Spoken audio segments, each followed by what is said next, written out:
आज सकाळ दिन 10टा समय स्थानीय पंचायत समिति सम्मेलन कक्ष बालेश्वर अतिरिक्त जिलापाल श्रीजुक्त सुधाकर नायक एवं आरक्षी अधीक्षक श्रीजुक्त राजप्रसाद मिलित जनशुणाणी शिविर अनुष्ठित हो जाइछि। एही कार्यक्रम में जिला परिषद मुख्य उन्नयन तथा कार्यनिर्वाही अधिकारी श्रीजुक्त संजय कुमार राउत, अतिरिक्त जिलापाल हेमंत कुमार सिंह, उप जिलापाल बालेश्वर श्रीजुक्त शिव मालव्य, मुख्य जिला चिकित्साधिकारी डॉक्टर प्रभात कुमार बेहेरा समेत जिलार विभिन्न विभागीय पदाधिकारी उपस्थित थिले।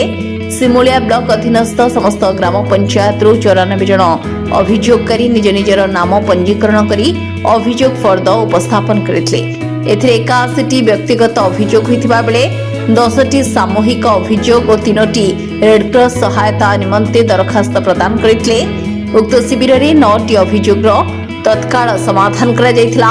सिमुलियार विभिन्न पंचायत जनसाधारण माने उपस्थित रही अभियोग शुणाणी शिविर में निज निजर अभियोग प्रदान करथिले। सिमुलियारू समीर साहू अक्षय रिपोर्ट आरसीएन ओडिया।